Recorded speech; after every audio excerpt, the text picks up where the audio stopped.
Hello students, myself Miss Aditi Rani Bhagat, Assistant Professor of Commerce from Government Pandit Shyamacharan Shukla College, Dharsiwa, Raipur.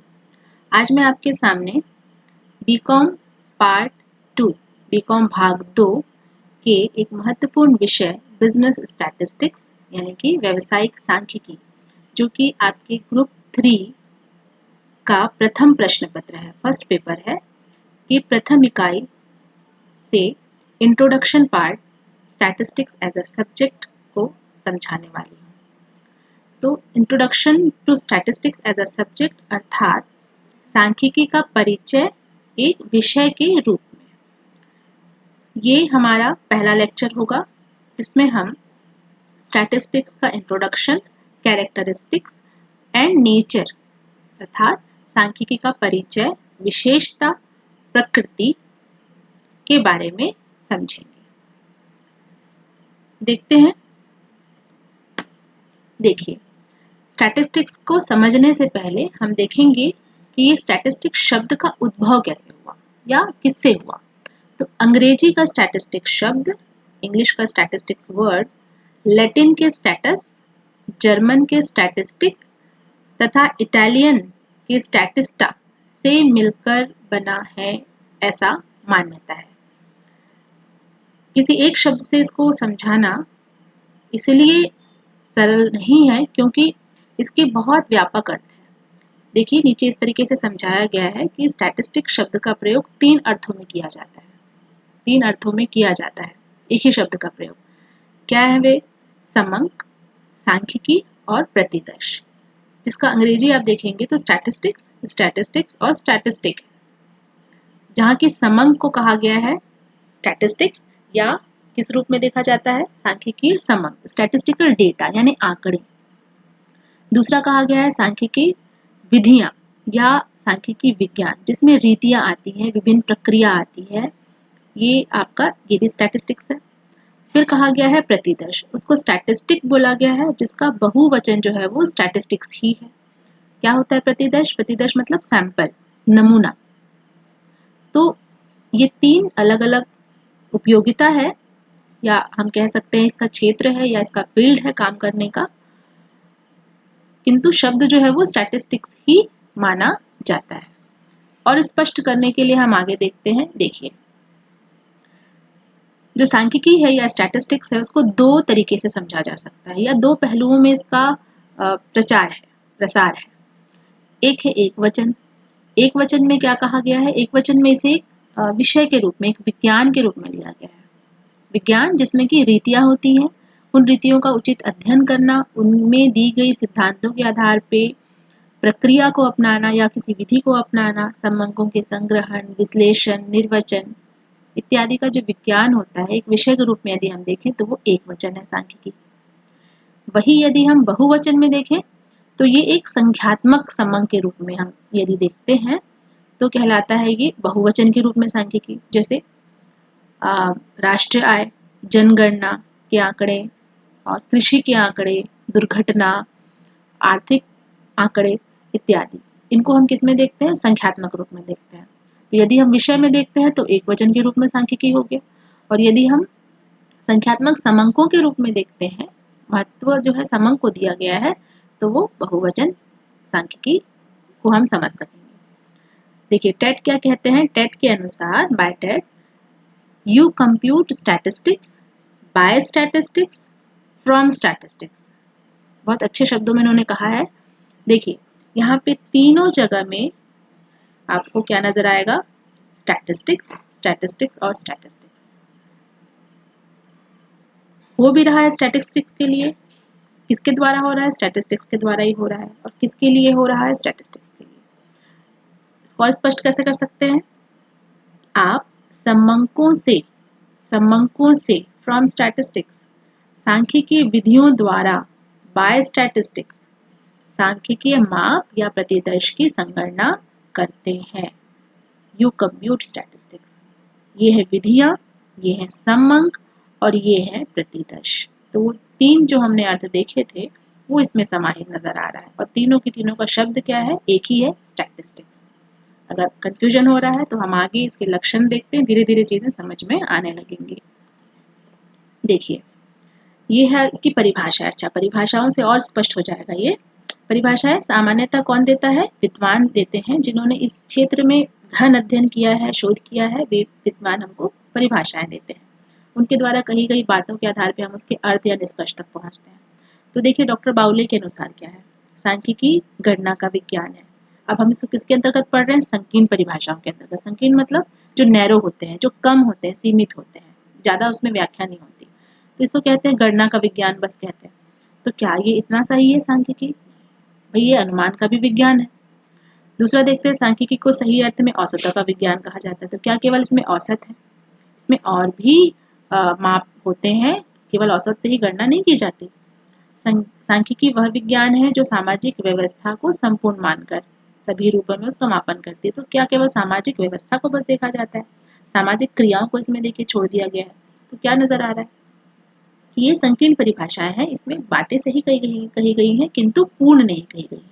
व्यापक देखिए, व्यापक में यहाँ पे बात हो रही गणना। प्रोफेसर किंग के अनुसार गणना अथवा अनुमानों के संग्रह के विश्लेषण के आधार पर प्राप्त परिणामों से सामूहिक, प्राकृतिक, सामाजिक गणना है। यहाँ पे ये 3 को लिया हुआ है, उसकी उनके निर्णयन की रीति बोला गया है। स्लेगमैन कहते हैं, देखिए, आंकड़ों के संग्रहण, वर्गीकरण, प्रदर्शन, तुलना और व्याख्या करने की रीतियों के बारे में बात कर रहे हैं। ये दोनों में हमने सामाजिक और बाद में क्या देखा? हमने उनकी रीतियां देखी। तो रीतियों को इन्होंने बताया। सांख्यिकी को जनसंख्या का अध्ययन, विचरण का अध्ययन एवं आंकड़ों के लघुकरण का अध्ययन, ये भी एक तरह से तकनीक के रूप में दिखाया गया है, लेकिन व्यवहारिक पहलू को भी इसमें शामिल किया गया है। तो हम देख रहे हैं कि सभी प्रकार की परिभाषाओं में पूर्णता की थोड़ी कमी नजर आ रही है। तो हम इन सबको अगर एक साथ निष्कर्षित करें तो हम बिल्कुल इसकी परिभाषा की तरफ या उसके अर्थ की तरफ बढ़ जाएंगे कि सांख्यिकी एक विज्ञान है। देखिए, विज्ञान कह रहा है, क्यों? क्योंकि इसमें बहुत से नियम होते हैं, बहुत से सिद्धांत होते हैं, और क्या है? कला है। कला भी है। कला क्यों? क्योंकि उसे एक स्वरूप दिया जाता है, एक प्रक्रिया के रूप में उसका पालन किया जाता है, जो सामाजिक, आर्थिक, प्राकृतिक व अन्य समस्याओं से संबंधित समकों के संग्रहण, वर्गीकरण, सारणीयन, प्रस्तुतिकरण, संबंध स्थापना, निर्वचन व पूर्वानुमान, ये सब क्या है? इसकी प्रक्रिया है। ये क्या है? उनकी समस्याएं हैं, जहां से समस्याएं आएंगी से संबंध रखती हैं, ताकि निर्धारित उद्देश्य की पूर्ति की जा सके। उद्देश्य बहुत आवश्यक है, जिस उद्देश्य के लिए हम ये आंकड़े इकट्ठा करना चाहते हैं या शुरुआत करते हैं इस प्रक्रिया की। तो क्या समझ आया? एक उद्देश्य होता है, उद्देश्य संबंधित होता है सामाजिक, आर्थिक, प्राकृतिक समस्याओं से संबंधित। इन तक पहुंचने के लिए हमको किसकी आवश्यकता पड़ती है? समंकों की। इन समंकों को हमको एक अंतिम रूप देना होता है संग्रहण के पश्चात, उसका वर्गीकरण, सारणीयन, प्रस्तुतिकरण, और इस तरीके से इसकी प्रक्रिया को अपनाते हुए, और इस पूरी प्रक्रिया को अगर हम समझें तो ये क्या कहलाएगा? आपका सांख्यिकी। थोड़ा स्पष्ट हुआ होगा। आगे देखते हैं इसके लक्षण। देखिए, यहाँ पे हम सांख्यिकी नहीं देख रहे हैं ना, हम क्या कर रहे हैं? सांख्यिकी समंक। हालांकि हमने शुरू में देखा कि जो समंक होते हैं वो भी क्या है? सांख्यिकी ही है, तो स्टैटिस्टिक्स ही है। तो सांख्यिकी समंक जो होते हैं वो सांख्यिकी का आधार है या किसी अनुसंधान का आधार है, जिसमें सबसे पहला हम देख रहे हैं कि समंक, ये सब किसके बारे में लिखा गया है? समंक के बारे में। तो समंक तथ्यों के समूह है, मतलब समंक तथ्यों के समूह है। किसी एक अंक को अगर हमने व्यक्त किया है, किसी तथ्य के एक अंक को, तो वो समंक कहलाएगा क्या? वो समंक नहीं होगा। हमको क्या करना होगा? उसके लिए कम से कम कुछ समूह के रूप में हमको आंकड़ों का आकलन करना पड़ेगा, इकट्ठा एकत्रित करना पड़ेगा, ताकि हम उस पर काम कर सकें। जैसे राम का वेतन 500 रुपए है, क्या ये समंक है? ये समंक नहीं है। होना क्या चाहिए? राम के दफ्तर में जितने भी कर्मचारी, उनका वेतन इतना इतना है। यदि हम ऐसा आंकड़ा लेते हैं तो ये क्या कहलाएगा? आपका सांख्यिकी समंक कहलाएगा। दूसरा देखिए, संख्यात्मक रूप में प्रस्तुत है। ये निश्चित समझ आ रहा होगा कि देखिए, तथ्यों को 2 प्रकार से व्यक्त किया जाता है, गुणात्मक और संख्यात्मक, दोनों। पर जब यहाँ पे सांख्यिकी समंक की बात होती है तो गुणात्मक रूप में व्यक्त नहीं किया जाता है। किसमें किया जाता है? संख्यात्मक रूप में। वो संख्याओं में होना चाहिए। तीसरा जो है, विविध कारक से प्रभावित। जितने आंकड़े हमारे पास आते हैं या हम जितने आंकड़ों को इकट्ठा करते हैं, वही आंकड़े आप जगह जगह से इकट्ठा करते हैं यदि, तो सभी के मूल्यों में परिवर्तन आता है। वो परिवर्तन के बहुत से कारण हो सकते हैं। एक उदाहरण के लिए लेते हैं, यदि हम फसल अच्छी हुई है, तो फसल अच्छी हुई है एक स्टेटमेंट हुआ, पर फसल अच्छी क्यों हुई है उसके पीछे क्या कारण है? बहुत से कारण हो सकते हैं। बारिश हो सकती है, खाद हो सकता है, जमीन की उर्वरकता हो सकती है, किसान की मेहनत हो सकती है। तो इस तरीके से केवल एक ही कारण से प्रभावित नहीं हो रहा है, और उसी की अगर हम तुलनात्मक अध्ययन करने लगे तो हमको हर जगह से अलग-अलग कारण नजर आएंगे। इसलिए कहा जाता है कि आंकड़े सदैव विविध कारकों से प्रभावित रहते हैं। उसके बाद देखिए यहाँ पे क्या, गणना या अनुमान द्वारा। एकत्रण का जो तरीका होता है दो तरीके का होता है, गणना द्वारा भी और अनुमान द्वारा भी। गणना द्वारा कब? जब अनुसंधान का क्षेत्र सीमित हो, और सीमित हो यानी कम क्षेत्र में हो और हमको पता है इतनी संख्या हमको इकट्ठे करनी है, तो तब ये लागू होता है। लेकिन यदि गणना संभव ना हो, तब क्या होता है, हमको अनुमान द्वारा एकत्रित करना होता है आंकड़े, जब क्षेत्र क्या हो जाता है, विस्तृत हो जाता है। क्लियर हुआ? आगे है निश्चित उद्देश्य के लिए एकत्रित। ये सारा काम जो हम कर रहे हैं, एकत्रित करना इतने बड़े आंकड़ों को समूह में, है ना, संख्यात्मक रूप में, तो कोई ना कोई उद्देश्य के आधार पे होगा। ये उद्देश्य क्या होता है? एक समस्या होती है, एक सवाल होता है जिसके पीछे हम जा रहे होते हैं। ठीक है, तो ये व्यवस्थित रूप में हम इकट्ठा करते हैं। जो प्रश्न होता है उससे संबंधित जो आंकड़े होते हैं हम उसी को इकट्ठा करते हैं। हम अन्य अनावश्यक चीजों को इकट्ठा नहीं करते, एकत्रित नहीं करते। साथ ही उचित मात्रा की शुद्धता के साथ संकलन करना। यहाँ देखिए, उचित मात्रा की शुद्धता क्या होती है? शुद्धता तो शुद्धता होती है, लेकिन यहाँ पे उचित मात्रा की बात ये हो रहा है कि देखिए, जैसे हम किसी परिवार का की जनसंख्या, यानी कि हम किसी परिवार के सदस्यों की हम गणना कर रहे हैं कि कितने हैं, तो हम परिवार के सदस्य में हम 4 हैं, तो 4 है, वो हम 5 नहीं लिख सकते। तो वहां पे देखिए शुद्धता होना अनिवार्य है। किसी अगर किसी शहर की जनसंख्या के बारे में करेंगे तो इतना लगभग, तो देखिए वो शुद्ध नहीं है। जनसंख्या हो सकती है, ज्यादा भी हो सकती है, थोड़ा बहुत कम भी हो सकती है, लेकिन हम क्या मानते हैं, उसको लगभग मानते हैं, पर उसको माना जा सकता है, उसको लेकर के हम काम कर सकते हैं। तो देखिए, प्रकृति के अनुसार, उद्देश्य के अनुसार, क्षेत्र के अनुसार और साधनों के अनुसार हम शुद्धता को भी यहाँ पे ध्यान में रखते हैं। अंत में आपका तुलनीय होना, ये बहुत इंपॉर्टेंट है, बहुत जरूरी है। तुलनीय होना यानी तुलना योग्य होना। एकत्रित किए गए आंकड़े लाभप्रद तभी होंगे जब हम उनकी तुलना उनके जैसे ही आंकड़ों के साथ में कर सके, ताकि हम पता कर सके कि वो उसमें कितना अंतर है, कितना विचरण है, कितना परिवर्तन है। इसलिए इसका तुलना योग्य होना बहुत आवश्यक है। अगर ये तुलना योग्य नहीं है तो ये आंकड़े जो है हमारे किसी भी काम के नहीं है, हमारे अनुसंधान को सही रूप नहीं दे पाएंगे। ये थे इसके लक्षण सांख्यिकी समझ के। आगे बढ़ते हैं। ये देखिए, ये अंतिम प्रस्तुति इसकी है, जिसमें हम देख रहे हैं कि सांख्यिकी की प्रकृति क्या है। प्रकृति आप जो पहले भी सुन चुके होंगे, जब भी हम प्रकृति के बारे में समझाते हैं तो हम बात करते हैं विज्ञान की और कला की, है ना, जिसमें कि हम देखते हैं कि विज्ञान एक विशेष विशेषताओं के साथ में रहता है, और कला जो होता है उसकी भी कुछ मुख्य लक्षण होते हैं। तो इसका हम तुलना किसके साथ करेंगे? सांख्यिकी के साथ में करेंगे कि क्या ये सांख्यिकी विज्ञान है या ये कला है ना। तो हम विज्ञान को देखें तो विज्ञान विदित है भाई कि विज्ञान क्या है, क्रमबद्ध होता है, नियमित होता है, व्यवस्थित रीतियां होती हैं, उसमें नियम होते हैं, सिद्धांत होते हैं, थ्योरीज होती हैं, रूल्स रेगुलेशंस होते हैं, है ना। और क्या होते हैं? ऐसे नियम होते हैं जो सर्वमान्य होते हैं, जो जिसको नकारा नहीं जा सकता, व्यापक होते हैं, मतलब बहुत विस्तृत होते हैं, सार्वभौम यानी यूनिवर्सल होते हैं, पूरे विश्व में इसको माना जाता है। इनमें कारण व प्रभाव का विश्लेषण होता है, यानी कुछ हो रहा है तो उसके पीछे कोई ना कोई कारण है, ये तत्व इसमें विद्यमान होते हैं। पूर्वानुमान की क्षमता होती है, किसी सिद्धांत के आधार पर ये पहले से आकलन किया जा सकता है कि आगे क्या होगा इसके संबंध में। सदैव गतिशीलता, यानी कि उसमें कुछ ना कुछ परिवर्तन जो है निरंतर आते रहता है। ये किसके गुण हुए? विज्ञान के गुण हुए। अब हम तुलना कर सकते हैं।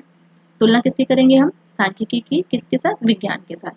तो क्या सांख्यिकी में ये सारे गुण हैं या कुछ गुण है कि हम सांख्यिकी को भी विज्ञान कह सकें? तो देखिए, सांख्यिकी भी विभिन्न व आधारभूत तथा व्यापक सिद्धांतों व पद्धतियों का भंडार है।